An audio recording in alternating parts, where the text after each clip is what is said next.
একজন মুমিনের জীবনের সবচাইতে গুরুত্বপূর্ণ ইবাদত হচ্ছে নামাজ। এই নামাজ হলো ধর্মের খুঁটি। রাসূল সাল্লাল্লাহু আলাইহি ওয়াসাল্লাম হাদিসের মধ্যে বলেন, আস-সালাতু ইমাদুদ্দিন, মান আকামাহা ফাকাদ আকামাদ-দ্বীন ওয়া মান হাদামাহা ফাকাদ হাদামাদ-দ্বীন।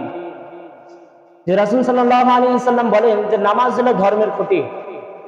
সুতরাং যে ব্যক্তি নামাজকে ঠিক রাখলো সে তার ধর্মকে ঠিক রাখলো, আর যেই খুঁটিকে নষ্ট করলো সে তার ধর্মকে নষ্ট করলো। নামাজের কত গুরুত্ব যে রাসূল সাল্লাল্লাহু আলাইহি ওয়াসাল্লাম এই নামাজকে ধর্মের সাথে তুলনা দিয়েছেন। নামাজ হলো সর্বপ্রথম ইবাদত, যা এই উম্মতের উপর ফরজ করা হয়েছে। এই নামাজের মাধ্যমে বান্দা আল্লাহ তাআলার সান্নিধ্য লাভ করতে পারে। এই নামাজের মাধ্যমে বান্দার সাথে আল্লাহ তাআলার গভীর সম্পর্ক গড়ে উঠতে পারে। কেননা আল্লাহ পাক রব্বুল আলামিন কোরআনুল কারীমের মধ্যে এক জায়গায় বলেন, উসজুদ ওয়াক্তারিব, যে বান্দা তুমি সিজদা করো এবং আল্লাহ তাআলার নিকটবর্তী হয়ে যাও।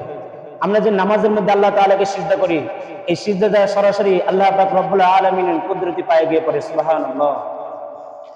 এক জায়গায় রাসূল সাল্লাল্লাহু আলাইহি ওয়াসাল্লাম হাদিসের মধ্যে বলেন, আকরাবু মা ইয়াকুনুল আবদু মির রাব্বিহি ওয়া হুয়া সাজিদুন। রাসূল সাল্লাল্লাহু আলাইহি ওয়াসাল্লাম বলেন, বান্দা সিজদারত অবস্থায় তার রবের কাছে সবচেয়ে বেশি নিকটবর্তী।